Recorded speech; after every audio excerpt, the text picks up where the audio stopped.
प्रभु को मैं धन्यवाद करता हूं इस अच्छे मौके के लिए। और पिछली बार हमने जो मनन किया, उम्मीद है कि आपको याद है। हमने ये देखा था the effective work of God या एफिकेशियस वर्क ऑफ गॉड। ये चीज आपको याद होगा। हमने, आपको दिखाई दे रहा है ना? दिखाई दे रहा है। या हमने पहले it is founded in divine wisdom वो देखा, इट इज एटर्नल वो देखा, इट इज इफेक्टिव, पिछली बार हमने इट इज इफेक्टिव देखा।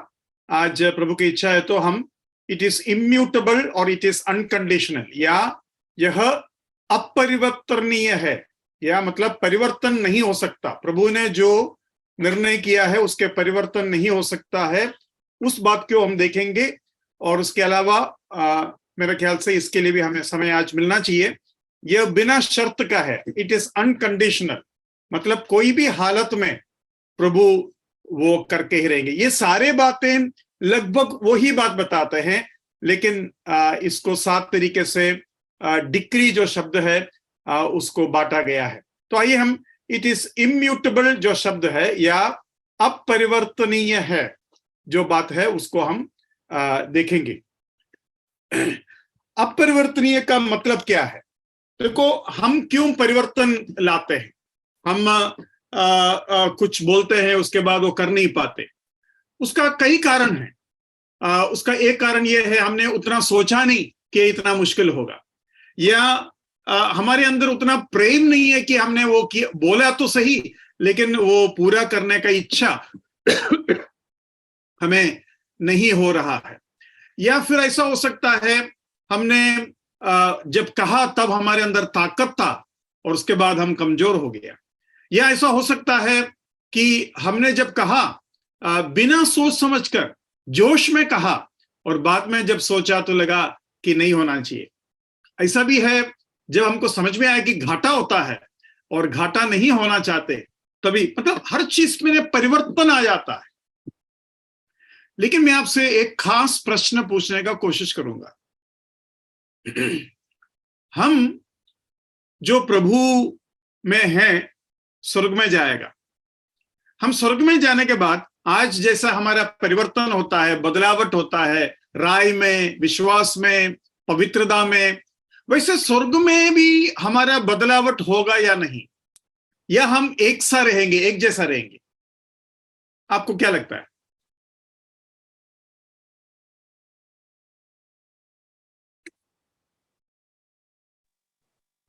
बदलावट नहीं होगी ब्रदर, नहीं होंगे। नरक में जो पापी जाते हैं वो मन फिराएगा क्या नरक में होते हुए? वो भी वहां मन फिराव नहीं कर सकता। तो अगर ये दोनों, ना नरक में बदलावट है ना स्वर्ग में बदलावट है, उसका कारण क्या हो सकता है? ऐसा क्यों है? ऐसा मतलब परमेश्वर बदलता नहीं है, परमेश्वर का डिक्री बदलता नहीं है, वो अपरिवर्तनीय है। लेकिन ये बात हम यहां भी तो देख रहा है, स्वर्ग में भी लोग परिवर्तन नहीं होता है, नरक में भी परिवर्तन नहीं होता है। तो उसका पीछे कुछ तो कारण होगा। वो क्या कारण है? मेरा प्रश्न समझ में आया ना? जी, वो न्याय करने के बाद सब डिसीजन लिया गया है ना, स्वर्ग जाएगा कौन कौन नरक जाएगा। ठीक है, वो मैंने मान लिया, वो मैंने मान लिया। लेकिन स्वर्ग में जाने के बाद एक विश्वासी का विश्वास में कमी हो सकता है क्या? एक विश्वासी पाप कर सकता है क्या? एक विश्वासी बलवा कर सकता है क्या? ये मैं पूछ रहा हूं। वैसे ही नरक में एक अविश्वासी विश्वासी बन सकता है क्या? मन फिरा सकता है क्या? तो वो परिवर्तन अगर उसमें नहीं होगा तो उसका कारण क्या है?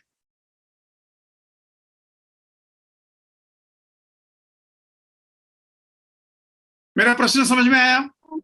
पश्चाताप करने का मौका पृथ्वी पर ही है प्रभु को ग्रहण करने का। नहीं, पश्चाताप ठीक है, स्वर्ग में तो पाप भी तो कर सकता है, पाप करने का भी इनको मतलब बदलावट नहीं आएगा। वो क्यों? पश्चाताप छोड़ो, मौका छोड़ो।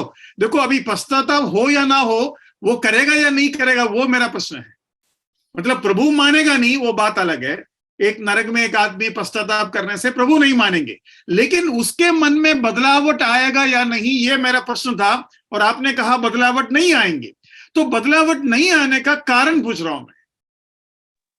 क्योंकि परमेश्वर का जो आदेश है उसमें परिवर्तन नहीं होता है। नहीं, आदेश ठीक है, मैं पापी का परिवर्तन बोल रहा हूं, पापी और विश्वासी का परिवर्तन बोल रहा हूं। स्वर्ग में और नरक में इनका परिवर्तन क्यों नहीं होता? परमेश्वर का आदेश में फर्क नहीं है, वो मैं मान लिया, इसलिए मैं बार बार पूछ रहा हूं मेरा प्रश्न समझ में आया क्या? क्योंकि आपके उत्तर सही है, लेकिन वो और ही कई जगह पर सही है। मेरा प्रश्न किसी को अगर अच्छे से समझ में आया, थोड़ा मुझे बता सकते हैं आपको क्या समझ में आया? मेरा प्रश्न समझ में आया क्या?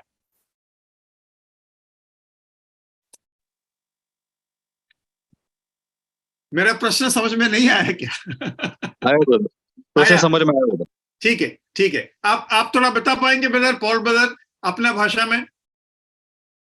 ब्रदर, आपने ये पूछा है कि स्वर्ग में और नरक में जब हम जाएंगे या फिर जो भी जाता है तो वहां पर क्या परिवर्तन हो सकता है? अगर स्वर्ग में कोई जाता है तो क्या वो पाप कर सकता है, और नरक में अगर जो जाएगा क्या वो परिवर्तन कर सकता है या उसका पश्चाताप हो सकता है? ये आपने सवाल पूछा है। या थैंक यू ब्रदर। और आपने ये उत्तर भी दिया नहीं हो सकता, तो मैं उसका कारण पूछ रहा हूं, क्यों नहीं हो सकता?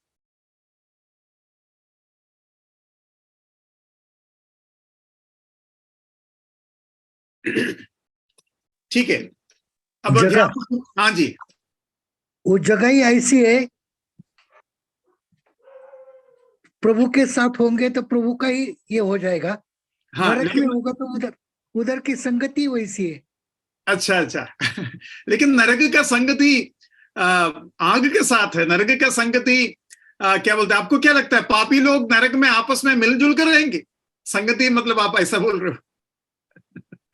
शैतान और पापी लोग नरक में आपस में संगति तो नहीं रहेगा, है ना? तो वो चलो, वो और एक चीज हमने सीख लिया, है ना? नरक में इनके आपस में, पापी लोगों के आपस में क्या संगति रहेगा? ये हमेशा जो है पूरे बैर के साथ ही रहेंगे, प्यार से नहीं रहने वाला, वो अलग बात है। तो उतना आग और उतना क्या बोलते हैं कीड़ा और उतना तड़प जब आते हैं तो मन फिराएंगे नहीं कर कर हम बोल रहा है, तो ये प्रश्न जरूर उठना चाहिए कि क्यों नहीं होता। देखो, उसका कारण मैं बताने जा रहा हूं, ध्यान से सुनिएगा। इसका पहले भी शायद मैंने बताया होगा, आपका मन में वो बात नहीं आ रहे होंगे। वो बात यह है, हम जब स्वर्ग में जाते हैं हम आत्मिक शरीर पाते हैं। देखो, पाप करने के लिए हमें आत्मा का ऊपर एक ऐसा शरीर चाहिए जो पाप करने का लालसा रखता हो, और वो जो शरीर है वो कमजोर नहीं होता। जैसे कि आज मैं प्रभु के उपस्थिति में सोच लिया, प्रभु मैं रोज 1 घंटा प्रार्थना करेंगे, लेकिन एक हफ्ता करने के बाद मुझे समझ में आया ये बहुत मुश्किल है, और मैं धीरे धीरे उसमें से पीछे हो गया। तो क्यों हुआ? क्योंकि मैं शरीर में रहता हूं, ये शरीर कमजोर है, और शरीर के कमजोरी का वजह से मैं पीछे हट गया। अगर मेरा शरीर का लालसा भी आत्मिक होता और मेरा शरीर कमजोर नहीं होता तो मैं उसी में टिकते। जैसे कि जब जवान थे लोग बड़ा अहंकार के साथ जीते हैं, जब बुढ़ा हो जाता है तब वो नम्र हो जाता है। क्या वो नम्र हुआ? नहीं, उसका शरीर कमजोर हुआ, उसका वजह से वो नम्र हुआ। अगर उसका शरीर नौजवान जैसे रहते तो अभी भी वो अहंकार के साथ जीते। तो प्रभु खुद कहता है शरीर कमजोर है, आत्मा तैयार है। मतलब आत्मा में बदलावट नहीं आता है अगर शरीर के कमजोरी नहीं होता है। तो आत्मा और शरीर में ये एक समस्या। तो स्वर्ग में जब हम जाता है, परमेश्वर हमें एक ऐसा शरीर देगा जो आत्मा का लालसा रखता है, उसको आत्मिक शरीर कहना पड़ेगा। वो एक बात है। दूसरी बात यह है, आत्मा का डिसीजन में वो टिके रहेंगे अगर उसको कमजोरी का कोई दबाव नहीं आएगा। तो आत्मा का जो भी डिसीजन है वो अनंत काल का होता है। तो उसका वजह से आत्मा ने प्रभु को एक बार उद्धारकर्ता के रूप में स्वीकार कर लिया तो वो आत्मा बदलेंगे नहीं, कि इसलिए नहीं बदलता क्योंकि उसका शरीर कमजोर नहीं है, उसको आत्मिक शरीर मिल गया जो हमेशा अनंत काल तक एक जैसा रहेंगे। तो पृथ्वी में शरीर कमजोर है, आत्मा तैयार है। स्वर्ग में कैसा है? स्वर्ग में शरीर और आत्मा एक जैसा ताकतवर और तैयार है। आपको समझ में आया? वैसे ही नरक में भी जब जाएंगे, उधर शरीर का कोई भी लालसा नहीं चलेगा, क्योंकि शरीर पाप नहीं कर सकते उसमें रहकर, क्योंकि वो नरक में रहता है। लेकिन उसी के साथ साथ वो बदलकर परमेश्वर के पास नहीं आ सकता, क्योंकि आत्मा का निर्णय है, आत्मा बदलेंगे नहीं। आत्मा का कमजोरी जो है ये है कि जो भी उसका निर्णय है वो अनंत काल तक वैसे के वैसे रहेंगे। और इसलिए आज तक कोई भी दुष्टात्मा मन नहीं फिराया, आज तक कोई दुष्टात्मा मन नहीं फिराया, क्योंकि उसको शरीर का कमजोरीपन उसके ऊपर कोई फर्क नहीं लाता। अभी शैतान को देखो, शैतान को 1000 साल के लिए नरक में डाला जाता है, या अतः कुंड जो बोलते हैं, बॉटमलेस पिट। अतः कुंड का आप लोग क्या समझते हैं मुझे नहीं मालूम, लेकिन बॉटमलेस पिट से आप क्या समझते हैं? बॉटमलेस पिट, उसका मीनिंग बताइए। बॉटमलेस पिट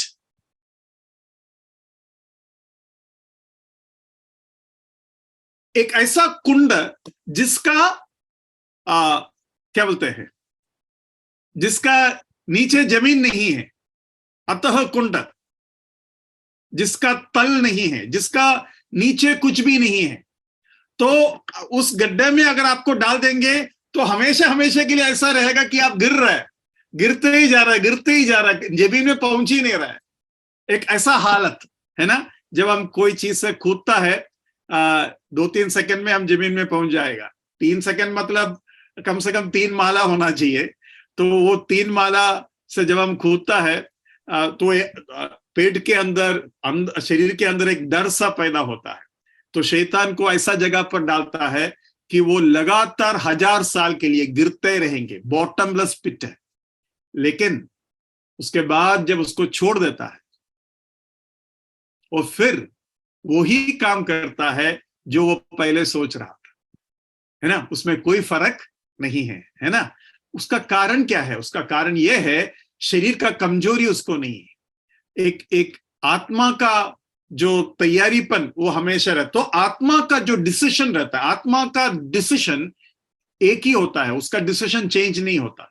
तो एक बार शैतान परमेश्वर के विरोध जाने के लिए सोच लिया, वो हमेशा हमेशा वैसे ही उसका सोच रहेंगे। मैंने जो बात बताया उसमें से आप कुछ पूछना चाहेंगे?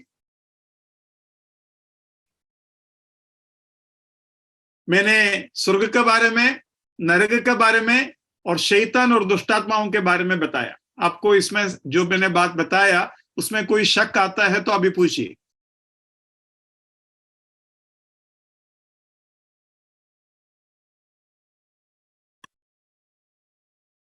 आज क्या हो गया सर, ये लोग बड़ा शांत लग रहा है। या उम्मीद है कि आपको वो बात समझ में आया। समझ में आया ना? ठीक है, अभी हम आगे बढ़ेंगे। अब इम्यूटेबिलिटी के बारे में वचन से हमें क्या सीखने को मिलेगा? एक वचन पढ़ेंगे, प्रेरितों का काम 2:22 से 24 तक। प्रेरितों का काम 2 उसके 22 से 24 तक। हे इस्राएलियों, ये बातें सुनो। यीशु नासरी एक मनुष्य था जिसका परमेश्वर की ओर से होने का प्रमाण उन सामर्थ के कामों और आश्चर्य के कामों और चिन्ह से प्रकट है जो परमेश्वर ने तुम्हारे बीच उसके द्वारा कर दिखाए, जिसे तुम आप ही जानते हो। उसी यीशु को जो परमेश्वर की ठहराई हुई योजना और पूर्व ज्ञान के अनुसार पकड़वाया गया, तुमने अधर्मियों के हाथ से क्रूस पर चढ़वा कर मार डाला। हाँ, डिटर्मिनेट काउंसिल, ठहराया हुआ योजना, determinate council and for knowledge of God, मतलब परमेश्वर के ठहराए हुए योजना और परमेश्वर के पूर्व ज्ञान। अभी वो ठहराए हुए योजना के अनुसार ही ये दुष्ट लोग काम किया। अब उधर से हमें क्या समझ में आता है कि बुरे से बुरा लोग भी क्या करेंगे कर कर परमेश्वर जानता है। फॉर नॉलेज मतलब पहले से प्रभु का पास जो ज्ञान है, जो होने वाला है उसके बारे में परमेश्वर का ज्ञान। तो ये वचन ऐसा कहता है कि being delivered by the determinate council and for knowledge of God. अभी डिटर्मिनेट का मतलब क्या है? डिटर्मिनेट मतलब परमेश्वर का नियुक्त किया हुआ योजना है। मतलब परमेश्वर ने उसका पूरा डिसीजन ले लिया कि ये बात ऐसा होना है, क्योंकि प्रभु यीशु मसीह का बलिदान वो क्रूस पर होना ही था, तो उसके लिए पीछे नहीं हट सकते। तो वध किया हुआ मेमना जगत को उत्पत्ति से वध किया हुआ मेमना है, मतलब परमेश्वर के योजना में उसमें कोई बदलावट नहीं हो सकता है। तो यहां परमेश्वर का इम्यूटेबिलिटी हमको मिलता है, ना बदलने वाला परमेश्वर का परिवर्तनीय स्वभाव हमें मिलता है। तो उनके डिसीजन, उनके सारे निर्णयों में ये बदलावट नहीं, वो जो बात है वो है। लेकिन यहां और एक खासियत है। हम बोलेंगे शैतान नहीं बदलेंगे, संत लोग नहीं बदलेंगे, नरक के लोग नहीं बदलेंगे, तो फिर परमेश्वर भी नहीं बदलेंगे, इसमें मतलब क्या खास बात है? मतलब जिसको कमजोरी नहीं है वो बदलेंगे नहीं, तो फिर इसमें क्या खास बात है? तो हम क्या बोले, उसके लिए उत्तर क्या बोले? मेरा प्रश्न समझ में आया?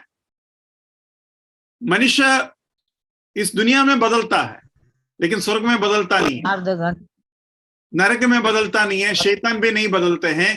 तो परमेश्वर में क्या खासियत है कि परमेश्वर के बारे में हम इतना बड़ाई करते हैं कि वो ना बदलने वाला परमेश्वर है, तो उसमें क्या खासियत है? मैं क्या बोलूं उसके बारे में? अगर ऐसा कोई पूछेगा तो क्या उत्तर दूं?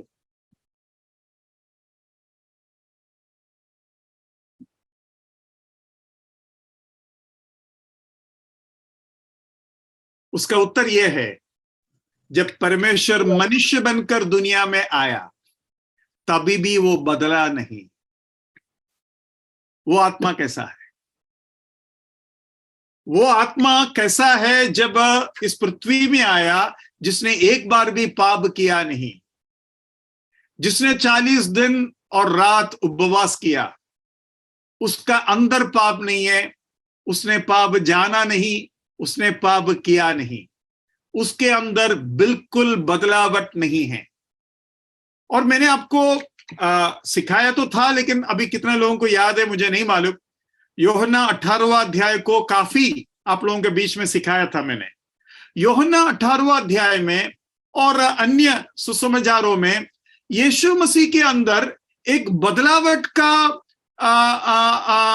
झलक हमें दिखाई देता है, या बदलावट का झलक हमें लगता है कि कुछ तो बदलावट प्रभु यीशु मसीह में गेत्सेमने के बगीचे में हुआ। और इसलिए उन्होंने ऐसा प्रार्थना की, पिता अगर हो सकता है तो ये प्याला मुझसे हटा दे।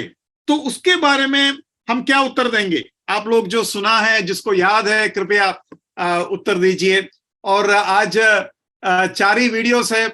अगर आपके अंदर खुशी है आत्मा में, प्यार है आत्मा में, तो कुछ और चेहराओं को दिखा सकते हैं आप। या बताइए क्या उत्तर देंगे आप?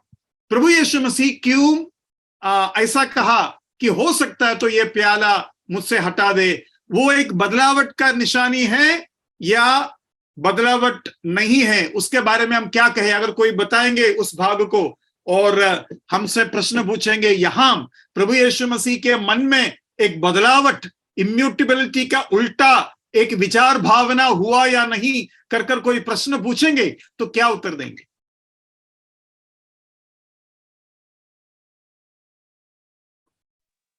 ब्रदर, बदलावट का भावना प्रभु यीशु के अंदर नहीं था, लेकिन मनुष्य के रूप में थे ना, शरीर कमजोर था इसके लिए। तो उसके मतलब मनुष्य के रूप में होकर ना बदलने वाला परमेश्वर बदला कर आप बोल रहे हैं, वो तो गड़बड़ है ना? प्रभु यीशु मसीह में बदलावट आ गया, मतलब उसका खतरा आपको मालूम है क्या है? मतलब एक ऐसा क्षण प्रभु के मन में आ गया कि सारे दुनिया का उद्धार जाने दो, मुझे बचना है। मतलब एक क्षण के लिए मेरा उद्धार क्या बोलते हैं, उद्धार का अश्योरेंस चला गया। मेरा उद्धार, परमेश्वर का अनंत काल की योजना हिल गया। एक सेकंड के लिए भी क्यों ना हो, वो हिला कर कर मैं कैसा कहूं, मेरा उद्धार करता मेरे बचाव के बजाय अपना खुद के बचाव के बारे में सोचा, ऐसा अगर मैं कहूं तो वो एक कलंक, बहुत ही गहरा कलंक माना जाएंगे। तो ऐसा नहीं है, लेकिन कैसे उत्तर दूं, ये मेरा प्रश्न है।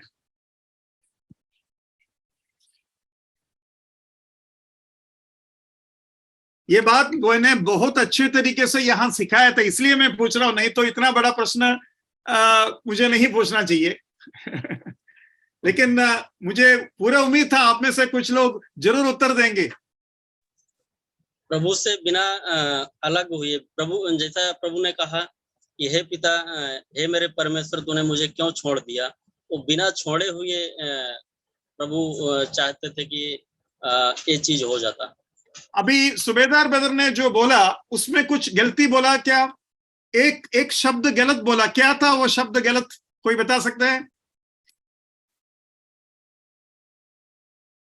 सूबेदार ब्रदर ने बोला कि हे पिता, आपने मुझे क्यों छोड़ा, तो उसके बाद उन्होंने कहा कि एक क्षण के लिए बिना छोड़कर प्रभु को जो करना है कर सकता है कर कर कहा। लेकिन उस स्टेटमेंट में एक छोटा गलती है, छोटा नहीं है, लेकिन वो गलती क्या है?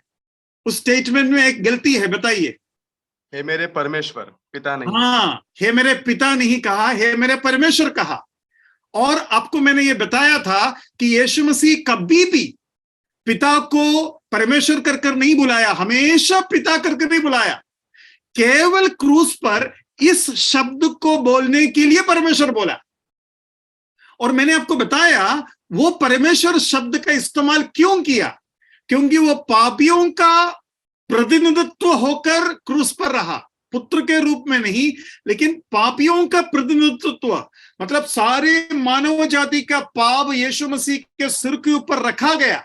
और उस मौके पर यीशु मसीह पापी का प्रतिनिधित्व होकर कहता है, तो वो पिता कर कर नहीं बुलाया, परमेश्वर, मतलब न्याय करने वाला व्यक्ति के रूप में और दंड सहने वाला व्यक्ति के रूप में यीशु मसीह खड़ा रहा। जैसे, और मैंने आपको बताया था कि अगर मेरा बेटा कचहरी में आएंगे, कोर्ट में आएंगे, और मैं अगर जज हूं, तो उधर पप्पा बेटा का बात नहीं चलते।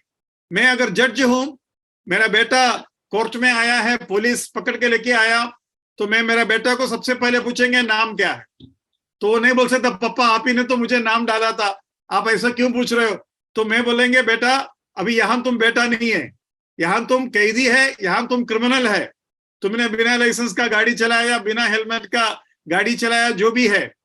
अभी एक कैदी या एक गुनहगार के रूप में एक इंडिया के प्रजा या सिटीजन के रूप में आप उत्तर देंगे, और मैं जज हूं, तो बोला सीट बेल्ट का बिना चलाया और हेलमेट का बिना चलाया, जो भी है, तो कोर्ट जो है 1000 रुपया का फाइन मार दिया, ठीक है।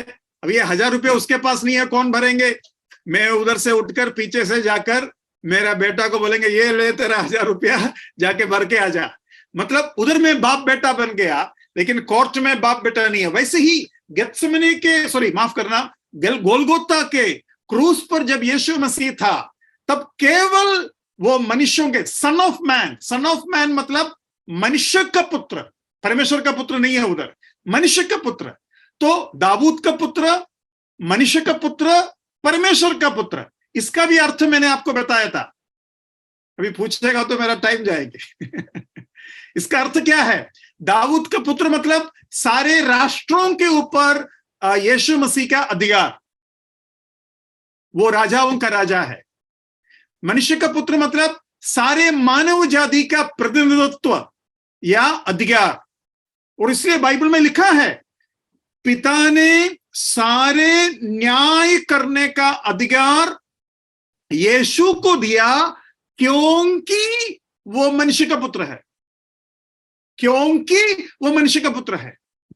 तो वो हो गया परमेश्वर का पुत्र। उसका मतलब क्या है? परमेश्वर का पुत्र का मतलब यह है कि वो सारे सृष्टि का अधिकारी है। तो सारे राज्यों का, सारे मनुष्यों का, सारे सृष्टि का। मेरी बात समझ में आया क्या? 9 o'clock.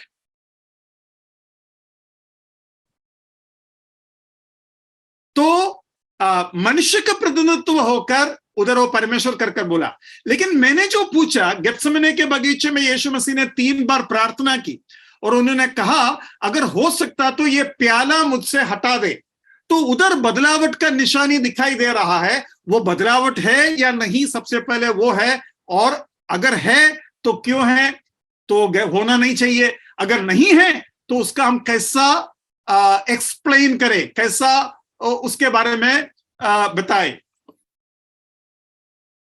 मैंने ये बात पूरा ताकत के साथ आप लोगों को बताया था और इसलिए मुझे पूरा उम्मीद था कि जरूर मुझे उत्तर मिलेंगे कहीं ना कहीं से, लेकिन कोई उस इलाके में कोशिश भी नहीं कर रहा है। प्रभु यीशु मसीह को डर था कि पिता जब उससे मुंह फेर लेगा, उस चीज का डर था। देखो, प्रभु यीशु मसीह को पिता के ऊपर कोई डर नहीं है। आपको ऐसा सोचना भी नहीं चाहिए, आपको ऐसा बोलना भी नहीं चाहिए, है ना? वो ऐसा सोच नहीं होना चाहिए हमारे अंदर।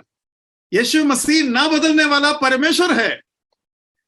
लेकिन ये जो बात हुआ उसको आपका, अभी देखो आप लोग अपने मन से बोल रहे हैं, कोई बात नहीं, ये जितना आप बोलेंगे ना उतना मैं जो है उसके बारे में जब अपना वचन के अनुसार बताएंगे तो आपका राय निकल जाएंगे। तो वो बोलना भी उचित है। नहीं तो क्या है, अभी मैंने पहले बताया, आप लोगों को अभी याद नहीं है, अभी भी मैं बताकर आगे बढ़ूंगा तो आप लोग वैसे ही भूल जाएगा। तो आप लोग अपने मन में जो भी है बता दो, नो प्रॉब्लम। तो यीशु मसीह के बारे में ऐसा कभी आपको सोच आना नहीं चाहिए कि उनके अंदर डर था, वो बोल दिया, वो क्या बोलते हैं, ऐसा सोचा वैसा सोचा। ये जो विचार भावना है ना, ये भूलकर हम कर रहा है कि परमेश्वर मनुष्य बना। वो मनुष्य नहीं है, परमेश्वर मनुष्य बना। संपूर्ण परमेश्वर और संपूर्ण मनुष्य जरूर है, लेकिन वो परमेश्वर मनुष्य बना। अगर यीशु मसीह पाप किया तो परमेश्वर पाप करने का बराबर है, तो यीशु मसीह गलती किया तो परमेश्वर गलती करने का बराबर है। तो उसमें डरने वाली एक बात हो जाता है।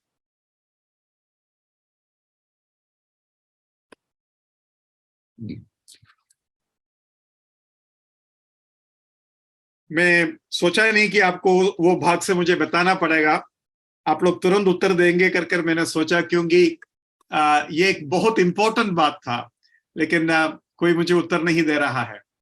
मैं आप लोगों को एक चीज बताता हूं, जब वचन सुनाते हैं, वचन में कुछ बातें बहुत इंपॉर्टेंट है, कुछ बातें बहुत इंपॉर्टेंट है और उसको एकदम से पकड़ना है आपको। अभी मैं जब कॉलेज में थे, मेरे दोस्त लोग एग्जाम जब लिखता है 5 पेज 6 पेज 10 पेज ऐसा लिखता था और मेरे पूरे आंसर 1-2 पेज में खत्म हो जाता था। लेकिन जब मार्क मिलता है तो मुझे ज्यादा मार्क मिलेंगे। तो टीचर सभी को बुलाकर बोलेंगे, देखो जो बोलना है वो बोलो, ये पूरा कचरा भरकर पेज भरने से आपको मैं मार्क नहीं दूंगा। जो चीज है वो चीज बताओ यहां। तो उसका वजह से एग्जाम बहुत पहले ही लिखकर खत्म हो जाता है और उत्तर एकदम पॉइंट पर हमें देना है। तो मैं जो बातें बता रहे हैं उसमें सबसे मुख्य बात क्या है वो आपको समझ में आना जरूरी है। जैसे कि ये बात के ऊपर कि यीशु मसीह ने पिता से कहा अगर हो सकता तो ये प्याला मुझसे हटा दे। अभी उसके उत्तर जब आपको दिया, आपके पूरे कान और आंख और हृदय खुल जाना चाहिए कि ये बड़ा उत्तर है, क्योंकि ये प्रश्न का उत्तर हमें इसका पहले कभी मिला नहीं है और ये मेरे हाथ से कभी छूट नहीं जाना चाहिए, ये एकदम रजिस्टर होना चाहिए। उसका एक एग्जाम्पल मैं बोलता हूं। मैं जब अमेरिका में एक बार गया एक कॉन्फ्रेंस में बात करने के लिए, शायद उस कॉन्फ्रेंस का नाम IBF था। तो IBF कॉन्फ्रेंस में मैंने ये बात बताया, यूहन्ना 18 का, थोड़ा ही मुझे टाइम मिला, कुछ मुश्किल से शायद 25 मिनट या 30 मिनट मिला। तो उधर ये बात बताया कि यीशु मसीह ने गेत्सेमने के बगीचे में ये जो बात कहा प्याला हटाओ, उसका मीनिंग क्या है। तो वो जब बताया सालों से लोगों के अंदर जो शक था, ऐसा प्रभु ने जब बताया तो प्रभु के अंदर बदलावट हुआ था क्या? ये जो शक के साथ जो लोग रहता था, उनके लिए ये एक बड़ा उत्तर है, बड़ा उत्तर है। तो वो सब हो गया, उधर से मैं आ गया, कुछ 2-3 साल निकल गया। उसके बाद मुझे शायद बैंगलोर में, शायद मुझे ठीक से याद नहीं आ रहा है, बैंगलोर या चेन्नई होगा, उधर मुझे एक कॉन्फ्रेंस में बुलाया। तो मैं कॉन्फ्रेंस में गए और वचन वगैरह सुनाया। सुनाने के बाद उस दिन एक भाई मेरे को बोला, ब्रदर आज मैं आपको डिनर में लेके जाना चाहता हूँ। मैं बोला ठीक है ब्रदर, हम जाएंगे। तो ब्रदर ने मुझे बहुत अच्छा एक होटल में लेके गया, जो नॉर्मली कोई भी होटल में जो जिस तरीके का खाना नहीं मिलता है, स्पेशल खाना जो होता है, आप लोगों को मैं बता नहीं पाएंगे, लेकिन अनोखा चीजें जो नॉर्मल होटल्स में बन ही नहीं सकते। तो ऐसा एक जगह पर मुझे लेके गया और मुझे खिलाया, और उन्होंने बोला ब्रदर आपका वचन मैंने अमेरिका में सुना था और तब से मुझे अच्छा लगा, वो ये वगैरह। ठीक है, वो सब हो गया। वो सब होने के बाद अगले दिन संडे था। संडे ये भाई जैसे ही आराधना के मनन के समय था, वो तुरंत उठा, उठकर उस दिन अमेरिका में जो बात मैंने कहा, पॉइंट टू पॉइंट मेरे से भी अच्छे रूप से उन्होंने उस आराधना में वो बात बताया। और वो ब्रदर ने मुझे बोला, ब्रदर मैं खास कर ये भाग इसलिए उठाया क्योंकि ये मेरा जीवन में बहुत बड़ा उत्तर के रूप में मुझे मिला, और इसलिए मैं चाहा कि आज मैं बताऊं ताकि आपको भी उसका आनंद मिलेंगे। और इसलिए वो बताकर आराधना किया कि हमारा परमेश्वर ना बदलने वाला परमेश्वर है, उसका कारण क्या है। तो इस तरीके से कुछ बातें जो भी यहां बताए जाते हैं, उसमें से कुछ बातें आपके अंदर अभी जब वो होगा, जब ऐसे बातें बताएंगे, ये इंपॉर्टेंट है कर मुझे बोलना पड़ेगा। जैसे कि टीचर्स बोलते हैं ना, ये क्वेश्चन एग्जाम में आएगा, तो हमारा आदत है कि और कुछ नहीं पढ़ेंगे, केवल वो पढ़ेंगे। तो हमारा वो आदत है कि टीचर को बोलना पड़ेगा ये इंपॉर्टेंट है, क्योंकि हमको तो कुछ भी इंपॉर्टेंट क्या है, इंपॉर्टेंट क्या नहीं है, वो समझ में नहीं आता। ठीक है, अभी इसका उत्तर के रूप में मैंने जो बताया था वो मैं आपको बताता हूं। एक आंसर है, Lord Jesus Christ is holy God, he didn't wanted to go into unto unholy people's hand, so he prayed that way. ये भाई बता रहा है कि परमेश्वर पवित्र होते हुए अपवित्र लोगों के हाथों में वो जाना नहीं चाहता, इसलिए उन्होंने ऐसा प्रार्थना की। ये उस उत्तर का एक भाग है। तो एक उत्तर कम से कम मुझे मिला, उसके लिए मैं प्रभु को धन्यवाद करता हूं। आपको वो वचन पढ़ा के सुनाएंगे, तब आपको ज्यादा समझ में आएगा। 4 वचन आपको पढ़ना है, जल्दी से पढ़िएगा। मरकुस 14 का 41, मार्क चैप्टर 14 वर्स 41। एक भाई लूक चैप्टर 24 वर्स 7 ले सकते हैं, 24 का 7। फिर तीसरी बार आकर उनसे कहा, अब सोते रहो और विश्राम करो, बस घड़ी आ पहुंची, देखो मनुष्य का पुत्र पापियों के हाथ पकड़वाया जाता है। हाँ, तो मुझे अभी लोग पकड़ेंगे ऐसा नहीं बोला। प्रभु यीशु मसीह का प्रॉब्लम क्या है? प्रभु यीशु मसीह का प्रॉब्लम अलग है। मैं अभी मर जाएगा, प्रॉब्लम हो नहीं है। मुझे मार मिलेगा, मुझे दर्द होगा, प्रॉब्लम हो नहीं है। प्रॉब्लम क्या है? प्रॉब्लम यह है, मनुष्य का पुत्र किसके हाथ में? हाँ जी, पापियों के हाथ में। ये बहुत गंभीर बात है। गंभीर बात क्यों है वो मैं बाद में बताएंगे। 24 का 7 पढ़िए, लूक का 24 का 7।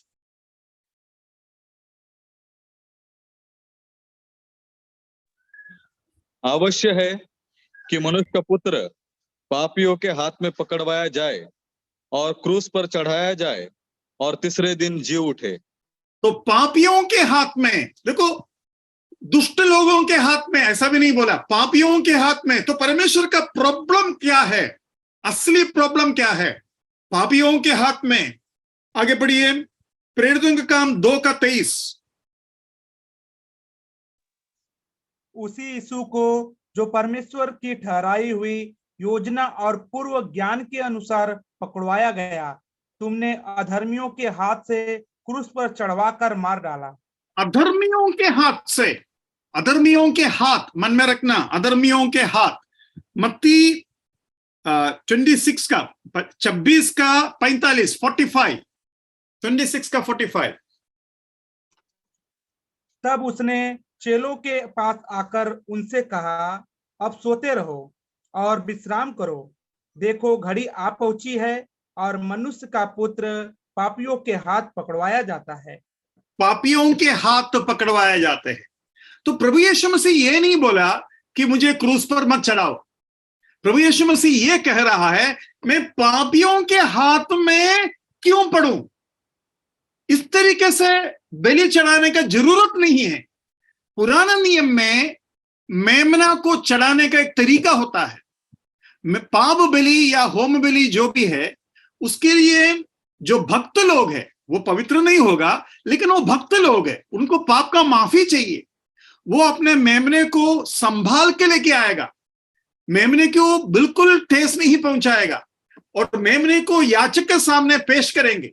याचक मेमना को अच्छे से देखेंगे कि उसके अंदर कोई खोट है कि नहीं, ब्लेमिश है कि नहीं, और मेमना अगर एकदम सही है तो बोलेंगे ठीक है, इसको बलि के लिए लेके जाओ। तो इस तरीके से यीशु मसीह को संपूर्ण शुद्ध और पवित्र मनुष्य को स्थापित कर यीशु मसीह को क्रूस पर यह बलि चढ़ाना चाहिए था। लेकिन यहां ऐसा नहीं हुआ। पापियों के हाथ में 24 घंटे के आसपास यीशु मसीह रहा। उनके थूक, उनके चाटा, उनके मुंह पर मारना, उनके चुनौती, ये सब चीजों के द्वारा यीशु मसीह गया, जबकि उसका जरूरत पुराना नियम में नहीं था। तो वो जरूरत नहीं था, जरूरत नहीं है। जो चीज जरूरत नहीं है वो क्यों करे? तो प्रभु यीशु मसीह बोलता है, ये प्याला जो पापियों के हाथ में मुझे सहना होता है, उसका जरूरत अगर नहीं है, अगर हो सकता है तो उसको हटा दो। क्योंकि तुम हटा, देखो आप मरकुस में आइए, उधर एक खास शब्द है, मरकुस 14 उसका 36 पढ़िए।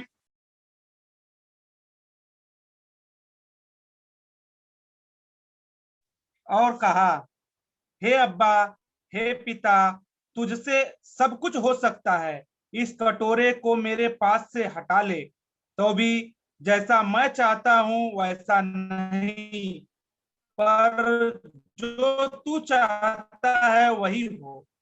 तो देखो यहां लिखा है तुमसे सब कुछ हो सकता है। आप ही बताइए, क्रूस के बिना, यीशु मसीह के मृत्यु के बिना उद्धार का कार्य हो सकता है क्या?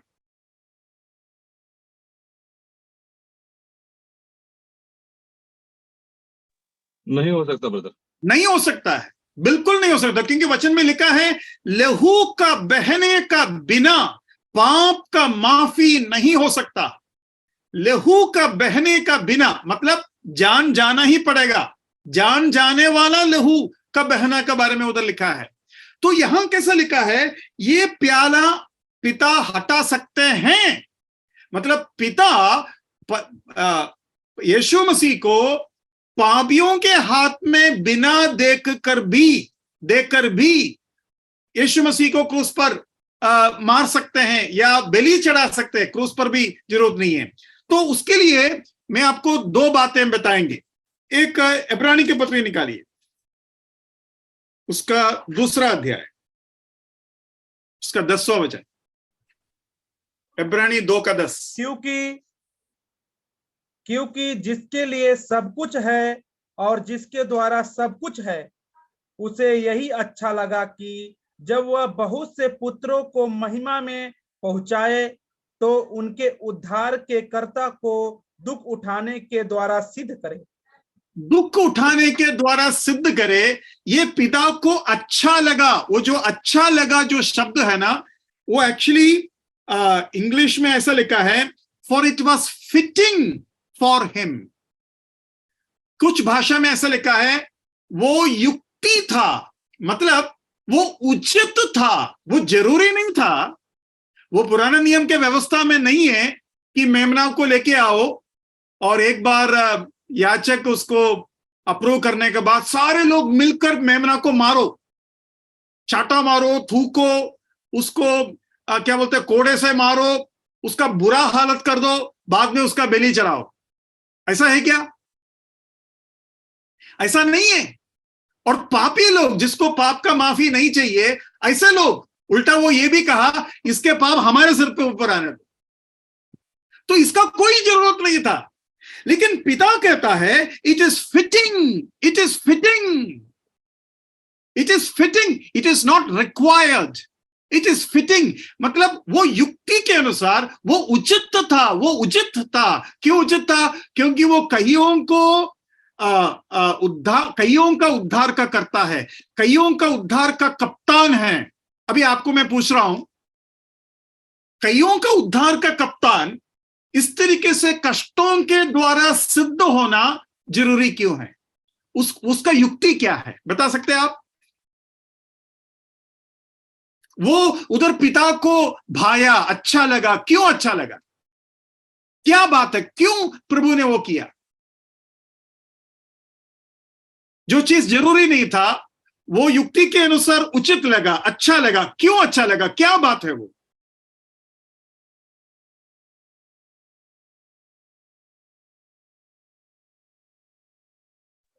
और उस परमेश्वर को हम और गहराई के उस प्रेम को जान सके। हाँ, या उसका ना बदलने वाला स्वभाव का पक्कापन ला सकते हैं।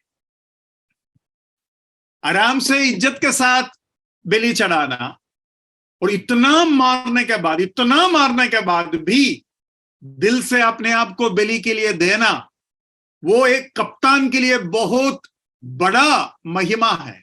मतलब उसका ऊपर विश्वास करने वाला, उसका पीछे जाने वाला को पूरा यकीन मिलेगा, मेरा प्रभु जब मुझे नहीं मैं उसे नहीं जानता था, जब मैं उसको मार रहा था, तभी भी अपने मकसद से पीछे नहीं हटा। ये सचमुच में मेरा कप्तान है, सचमुच में पीछे नहीं हटने वाला है, सचमुच में ये मेरे लिए काफी है। देखो, ऐसा कोई है ही नहीं। मृत्यु के उस भयंकर रूप जब मृत्यु यीशु मसीह का सामने ले लिया, अंधकार के समय में भी यीशु मसीह बिल्कुल पीछे नहीं हटा। ये कप्तान का क्वालिटी है। तो उसका सबूत मिलता है कि कष्टों से उसको सिद्ध कर दिया, परफेक्ट कर दिया। कैसा कर दिया? वो हमारे दिलों में परफेक्ट हो गया वो। और ऐसा प्रभु जो इतने कष्टों के द्वारा हमें उद्धार दिया, वो उद्धार मेरा छोटा मोटा गलती का वजह से खो जाएगा क्या? वो कप्तान छोड़ देगा क्या? वो कप्तान इस जहाज को डूबने दो बोलेगा क्या? वो कप्तान अरे जाने दो, मैं जॉर्ज मैथ्यू को उठा कर तंग हो गया, अभी जाने दो उसको नरक में, ऐसा बोलेगा क्या? मैं कमजोर जॉर्ज मैथ्यू मेरा कप्तान को देखकर पूरा भरोसा रखेंगे, मैं डूबेगा लेकिन मेरा प्रभु मरने नहीं देगा, उठाएगा। मैं गिरेगा लेकिन प्रभु मुझे उठाएगा। वो चाहे मुझे मारे लेकिन वो मुझे छोड़ेंगे नहीं। ये हमें मिलता है उधर से। इस बात को समझते हुए उस 10वां वचन को दोबारा पढ़िए, इब्रानी 2:10 दोबारा पढ़िए।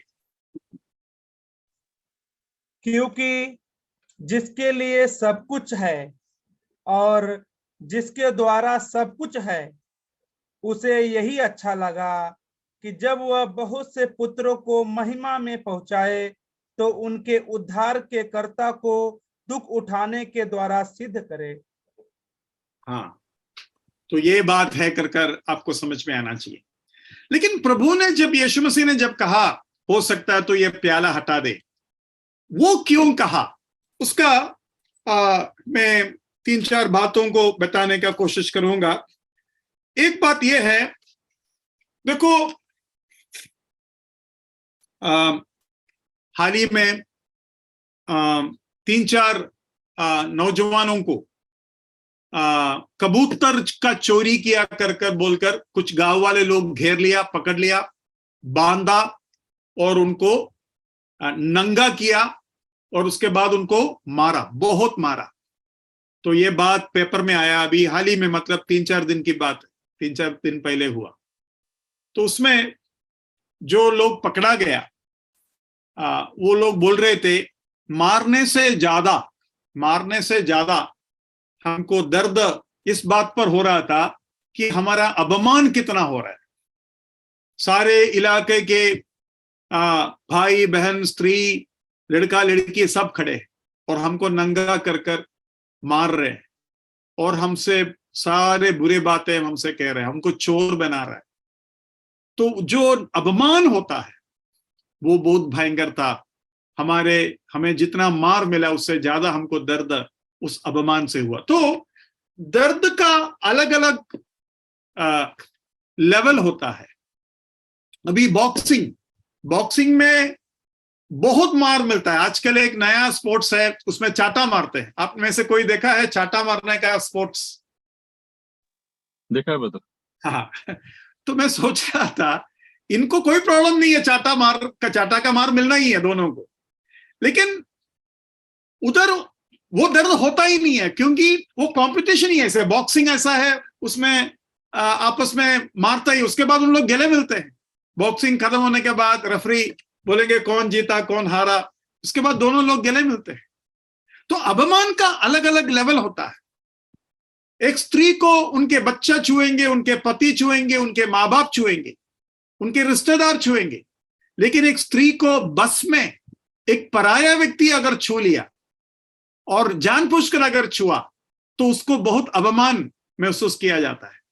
तो ये जो सच्चाई है वो हमें समझ में आना जरूरी है। तो वो मैं आपको 3 तरीके से बताने का कोशिश करूंगा। एक शाऊल के द्वारा, दूसरा दाऊद के द्वारा और तीसरा परमेश्वर के द्वारा। जरा आइए हम शाऊल के द्वारा जो बात है वो देखेंगे। पहला शमूएल 31 का 4 पढ़िए। पहला शमूएल 31 का 4, 31 वर्स 4। तब शाऊल ने अपने हथियार ढोने वाले से कहा, अपनी तलवार खींचकर मुझे भोंक दे। ऐसा न हो कि वे खतना रहित लोग आकर मुझे भोंक दे और मेरे ठट्टा करे। परंतु उसके हथियार ढोने वाले ने अत्यंत भय खाकर ऐसा करने से इनकार किया। तब शाऊल अपनी तलवार खड़ी करके उस पर गिर पड़ा। देखो, शाऊल को यहां मृत्यु का डर था या एक खतना रहित आदमी मुझे मारना ना पड़े और मेरा अपमान ना करे, किस चीज का डर था उसके अंदर? खतना रहित। हाँ, मरने से डर नहीं है उसको। खतना रहित व्यक्ति मुझे ना छुए, ये डर है उसको। तो एक यहूदी के लिए, एक खतना वाले के लिए, खतना रहित व्यक्ति के द्वारा जो अपमान होता है वो ज्यादा क्या बोलते हैं उसके लिए मुख्य है। अभी दाऊद के भाषा में हम देखते हैं दूसरा शमूएल 24 का 13। अतः गाद ने दाऊद के पास जाकर इसका समाचार दिया और उससे पूछा, क्या तेरे देश में 7 वर्ष का अकाल पड़े या 3 महीने तक तेरा शत्रु तेरे पीछा करते रहे, या तू उनसे भागता रहे, या तेरे देश में 3 दिन तक मरी फैली रहे। अब सोच विचार कर कि मैं अपने भेजने वाले को क्या उत्तर दूं। तो दाऊद ने क्या किया? आगे पढ़िए। दाऊद ने गाद से कहा, मैं बड़े संकट में हूं, हम यहोवा के हाथ में पड़े, क्योंकि उसकी दया बड़ी है, परंतु मनुष्य के हाथ में मैं ना पड़ूंगा। हाँ, तो एक राजा होते हुए प्रजा के हाथ में पड़ना, एक राजा होते हुए आम मनुष्यों के हाथ में पड़ना, ये दाऊद राजा के लिए बहुत अपमान की बात है, बहुत अपमान की बात है। तो कहता है मैं परमेश्वर के हाथ में गिर लूंगा, लेकिन मनुष्य के हाथ में नहीं गिरना चाहता। तो एक खतना वाला का परेशानी आपने देखा, एक राजा का परेशानी आपने देखा। अभी परमेश्वर कैसा सोचते हैं वो जरा सा हम देखेंगे। आप कृपया मेरे साथ निर्गमन 19वां अध्याय निकालिए। निर्गमन 19 में कई बार परमेश्वर उनसे कहता है, इस्राएल से कहता है, मैं जब दर्शन दूंगा जिस जगह पर मैं दर्शन दूंगा, जिस पहाड़ पर मैं दर्शन दूंगा, वो पहाड़ को कोई ना छूना चाहिए, ना देखने के लिए कोई आना चाहिए। जरा उसको हम देखते हैं। एक वचन देखेंगे, 19 का 21। तब यहोवा ने मूसा से कहा, नीचे उतर के लोगों को चेतावनी दे, कहीं ऐसा ना हो कि मैं बाड़ा तोड़ के यहोवा के पास देखने को घुसे और उनमें से बहुत ने नष्ट हो जाए। हाँ, मतलब कोई भी पहाड़ को नहीं छूना चाहिए। उसके 23 पढ़िए। मूसा ने यहोवा से कहा, वे लोग सीने पर्वत पर नहीं चढ़ सकते। तूने तो आप हमको यह कहकर चिताया कि पर्वत के चारों ओर बाड़ा बांधकर उसे पवित्र रखो। अभी मैं आपसे पूछ रहा हूं, पूरे पहाड़ को बाड़ा बांधा, दीवार जैसा बांधा, कितना बड़ा काम है। और उसके बाद उनको चेतावनी दी, और उसके बाद इतना बादल, घनी बादल, और उसके बारे में भी उधर लिखा है आग। वो आप 18 और 19 पढ़िए, 18 और 19।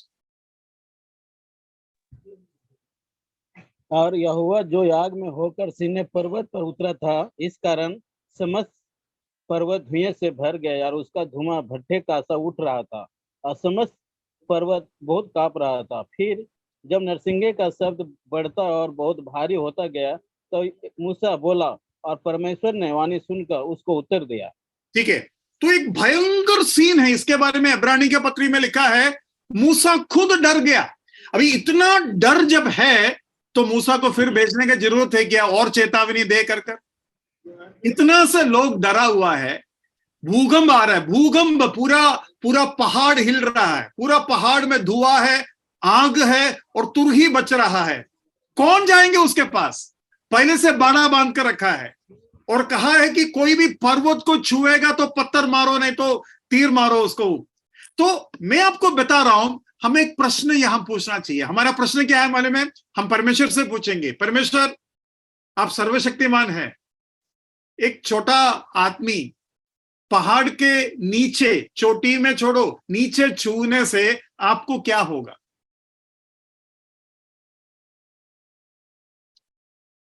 एक मनुष्य अगर थोड़ा सा देखने का कोशिश की, आपको क्या होगा? आप तो सर्वशक्तिमान हैं। ये बात हमको समझ में आना चाहिए। परमेश्वर इतना पवित्र है, इतना पवित्र है, इतना पवित्र है कि स्वर्गदूत भी अपने आंखों को, अपने मुंह को ढक कर, अपने शरीर को ढक कर वो आराधना करता है। अभी मैंने क्या क्या बताया? एक यहूदी राजा का भावना,